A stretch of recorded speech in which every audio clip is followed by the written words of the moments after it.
While some may look at these two pieces and say, oh wow, broken pieces. Others will come and look at those very same two pieces and say, my goodness, what a wonderful masterpiece. You see, my friend, it's all about perception.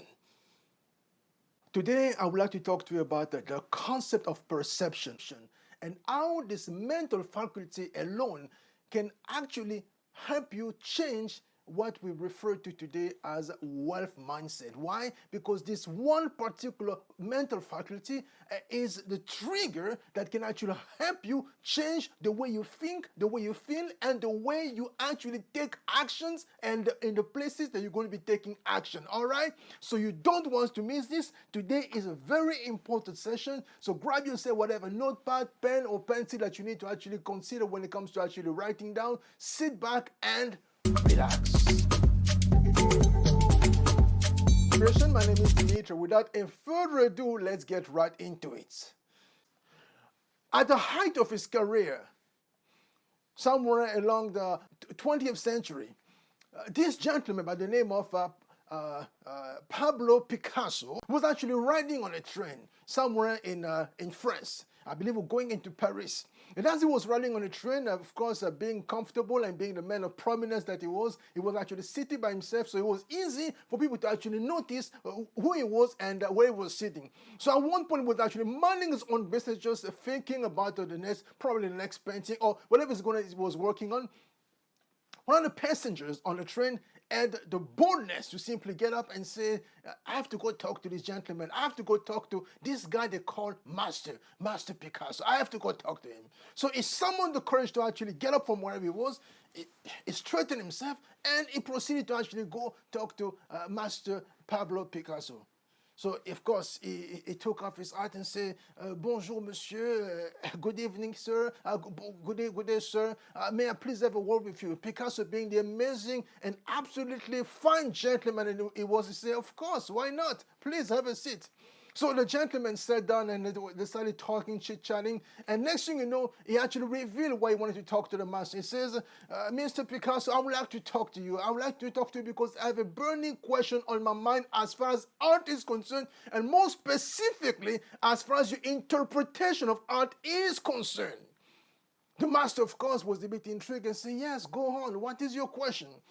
And the question was at the time, Master Picasso, why is it that you cannot put yourself in a place where you can render the things and the people that you see in the same way that they appear? Picasso was a bit puzzled. He said, what do you mean by that? I mean, why can't you just draw people the way that they truly are? So, for example, I look this way. Why can't you just paint me the way I look? Picasso was even more puzzled. He was more shocked. He said, what exactly you mean? I don't understand. Could you please give me an example? Then the gentleman decided, yes, okay, as a matter of fact, yes, let me just show you something. He reached in his pocket and he gave a picture of his wife. He said, for example, this is my wife. If you have to paint a picture of my wife, this is how you have to actually paint her. She has to look this way. And Picasso, being the cheeky man that he was, an absolutely fabulous master that he was, he looked at him and says, oh, so this is how your wife looks? The question, of course, caused the gentleman to have a aha moment. He said, oh, yeah, because this picture is actually, it's not actually, so right then he understood exactly what the master was saying. First example. Second example, I'm going to use example I heard one of the gentlemen that was involved in this story actually tell it at one of the conferences I attended a few years ago. It's the story of this group of millionaires who at one point had this fortune or privilege of actually going to the island that is owned by Sir Richard Branson. And then when they went to the island, as they got there, they were actually having a very good time. They were just enjoying themselves. And of course, Branson was the amazing host that is actually known to be very charismatic and very engaging and absolutely fun to be around. So, of course, things were progressing very well. And at one point, say, you know what, as a matter of fact, we're going to actually cap everything tonight. We're going to have a grand dinner and everyone is invited. We're going to actually celebrate together. You can ask me any question you want.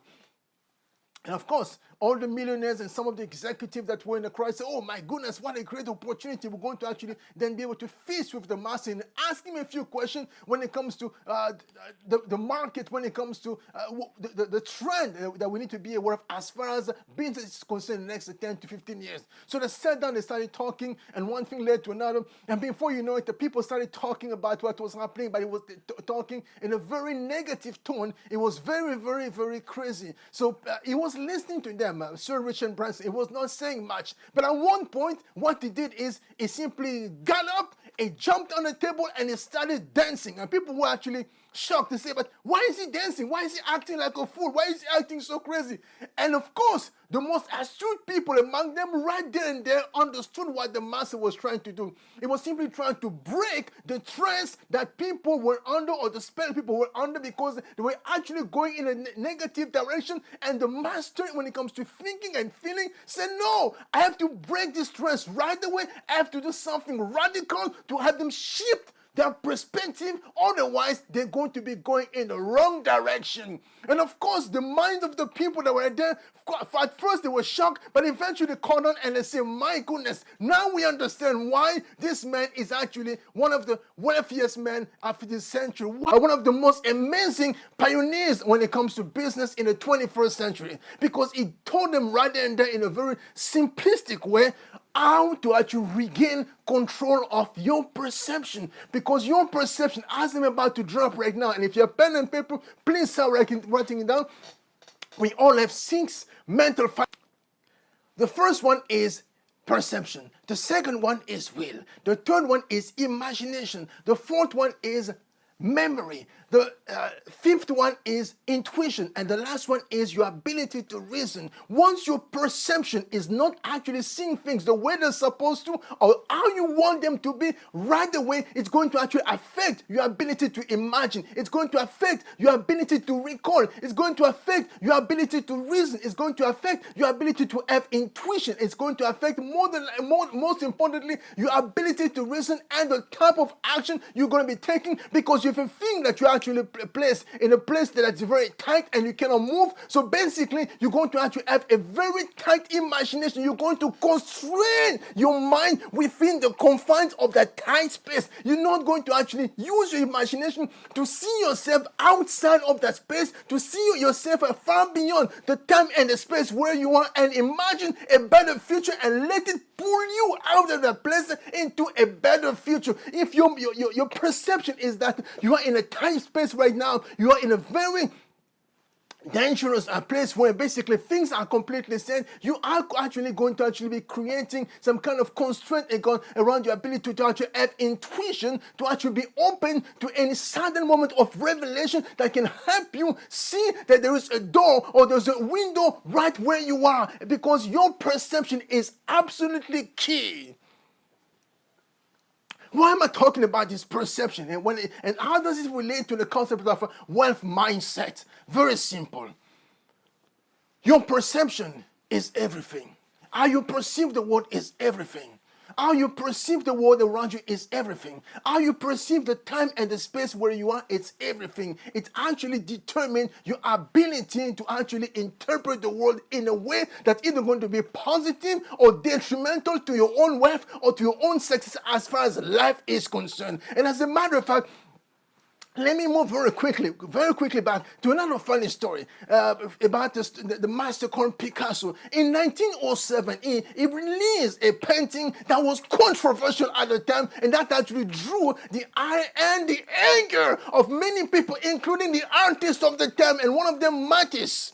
What was the painting about? The painting was called Les Demoiselles d'Avignon. Basically, it was Spanish. So there was a street in Spain called Avignon. So Calle de Avignon. So in French, La Rue d'Avignon. So the Demoiselles d'Avignon, basically this painting, or the ladies of Avignon, is a painting about some prostitutes in a brothel somewhere in Spain that Picasso gave himself the permission to actually go have posed for him as models. So as they posed for him, they were all completely undressed. They were all completely nude. So it was starting painting time. So everyone, when he was painting, said to himself, the master is going to paint a classic that's going to represent this woman. It's going to revel with what the people like all the great masters of the time and actually put together. So but they were sure this was going to be a fine piece that's going to be in line with what they were used to seeing. But when the painting was finished and he had to present it to the world, people were shocked and they were absolutely upset. They said, this is not possible. These women don't look like human beings. They look like some kind of, so what is this? They were upset. They said, this is a mockery. This is a travesty. How can this man make fun of something that's so serious? This man is crazy. This man is a madman. And that was in 1907. My friend, today, if you look at the painting called Les Demoiselles d'Avignon and you look at how much you have to actually spend in order for you to actually own that painting, you're going to see that perception is everything. So why are people actually getting upset saying, but this guy is going too far. He's trying to reframe and change everything. He's trying to change the way that we see the world. We are used to seeing the world in this one particular frame. So why is he trying to change? Why is he trying to actually push the boundary? Why is he trying to push the envelope and take us somewhere we have never been before? In the end, this was the beginning of this thing called Cubism. And Cubism, it was basically the beginning of a new way of interpreting and reinterpreting or reframing the world around us as artists. And doing that, it gave us the ability to look at the world with a fresh set of eyes that gave us access to a world that we never thought that was possible. With his imagination, it transported the whole universe to a whole new place that we didn't know existed, simply because our perception was so tight, was so limited to seeing things from a one particular perspective. We were a one-track mind that needed to actually be expanded in such a crucial and savage way. My friend, as far as you and I are concerned right now, if there's one faculty that you have to actually work on as far as your life is concerned, because your life depends on it, is your ability to perceive things. Expand your mind to actually start seeing the world far beyond what you actually use. Expand your mind to start seeing the possibility, to start imagining the possibility, to start actually having the will to get out of from where you are. Expand your mind so you can actually be open to the intuition, the revelation that will show you how to move to the next level. Expand your mind so you can actually put your place in the right frame, so you can start reasoning or thinking the proper way, so you can actually start taking the massive action that you need to take in order to manifest the vision and the goals that you have in mind as far as your present is concerned and as far as the future for your children and your grandchildren is concerned.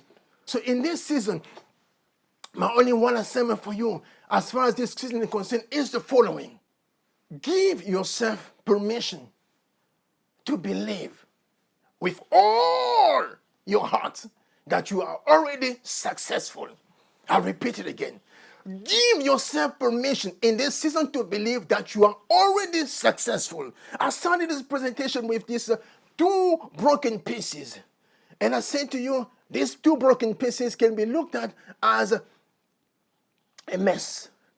A person was actually used to actually seeing things from a negative place will simply say that this is a mess. It's broken and basically it's all lost. You can be looking at your life and focusing on all the things that have not actually worked out as far as the past is concerned and start complaining about them and say, my goodness, my life is not going anywhere. So your perception is going to be focused on the things of the past that quote and unquote did not work out. The things and quote and unquote that did not pan out. You're going to be focusing on and say, my goodness, I am a loser. And somebody else will start looking at the same thing and say, my goodness, I am a winner. I've learned so much as far as life is concerned. I've learned so much, and because I've learned so much, I am onto something. I'm going to manifest something that the world has not seen. And this difference in perception is going to determine your ability to produce wealth, to take massive action, and to make a dent in the universe. They look at the man by the name of Thomas Edison and they say,